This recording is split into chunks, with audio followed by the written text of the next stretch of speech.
des infractions les plus importantes ou les plus récurrentes sont par exemple l'escroquerie en ligne. Donc, dans l'escroquerie en ligne, bon, il y a plusieurs types d'infractions selon leur nature. Voilà, nous avions, comme on n'a pas assez de temps pour les développer, il y a des cas, par exemple, d'infractions que nous avions baptisées. Il y a les escroqueries liées à la sève de moringa, aux épices bio. Il y a les questions d'achat. Comment ça se passe?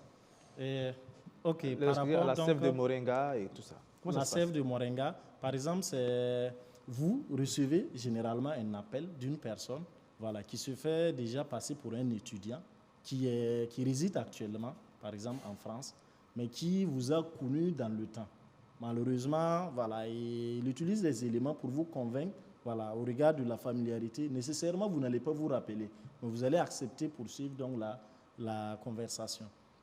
Et là, il vous présente une opportunité d'affaires parce qu'il est hébergé par un certain docteur. Ça peut être docteur Bansé, docteur Sanou, voilà. C'est des exemples comme ça que vous citez. Voilà. Disons plus le docteur X. Voilà. Ce sont des usurpations d'identité qui ne sont pas des personnes réelles comme ça.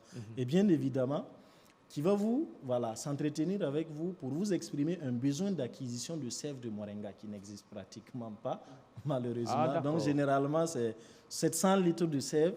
Et là, vous allez dire, il n'y a pas de souci. Et là, il va vous faire miroiter sur les 700 litres à combien ils vont racheter. Si le prix d'acquisition est de 20 000 francs le litre et ils rachètent, par exemple, à 30 000 francs ou à 40 000 francs le litre. Donc, rapidement, c'est très alléchant. Vous ne saviez pas par où trouver, ils vont nécessairement vous proposer, ils en acquéraient à travers une personne mais qui, malheureusement, actuellement a fait un AVC, qui est dans l'indisponibilité de fournir actuellement le dit produit. Mais le vieux qui accompagnait cette personne à l'acquisition du produit, il peut vous mettre en contact avec cette personne.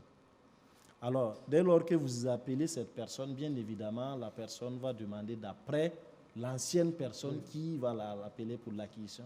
Vous allez mécaniquement répéter bien évidemment ce qu'on vous a dit, elle a fait un AVC.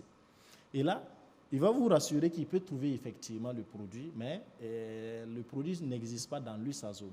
Donc il va falloir que vous l'envoyez des frais de transport pour se rendre dans cette zone. Ça commence. Arrivé, vous aviez, après avoir envoyé bien évidemment... Tout ça pour un produit qui n'existe pas. Tout ça pour un produit qui n'existe pas. Après, voilà, il va vous dire qu'il a pu trouver une partie, par exemple 400 litres, à tel prix. Vous envoyez l'argent pour l'acquisition donc de ce produit. Et pour engranger rapidement de l'argent, il va vous dire que les producteurs voisins rassurent qu'ils en disposent, mais il y a déjà des personnes qui avaient réservé. Mais tout de suite, ils sont prêts à vous céder le produit si vous disposez du cash. Et de fil en aiguille. Voilà. Et de fil en aiguille, vous faites plumer en griffe. En vous disant, voilà. Est-ce que vous connaissez des personnes qui sont déjà tombées dans ce piège-là? Malheureusement, oui. Le dernier groupe que nous avions eu donc à interpeller a fait un préjudice de plus de 243 millions de francs CFA. Pardon? Plus de 243 millions de francs CFA. Et 243 millions de francs CFA. Et en termes statistiques, une seule personne détient le record de préjudice financier concernant une seule personne de l'ordre de 104 millions de francs CFA. Qu'une seule personne a perdu. Une seule personne a envoyé.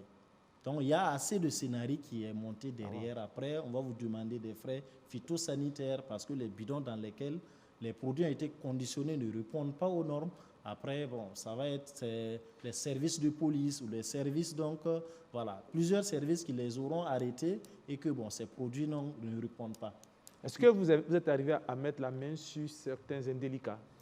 Bien sûr, nous en avons déféré le dernier groupe récemment, et qui a même été condamné, le jugement a eu lieu et l'ensemble du groupe donc a écopé de plusieurs peines d'emprisonnement et d'amende. C'était donc de l'ordre de cette personne. C'est eux qu'on voit à l'écran là. Ce sont ces personnes-là qui ont été bien évidemment déférées dans le cadre de l'infraction liée à la sève de moringa. C'est eux qui ont pris les 100 millions. Plus de 243 millions de préjudices.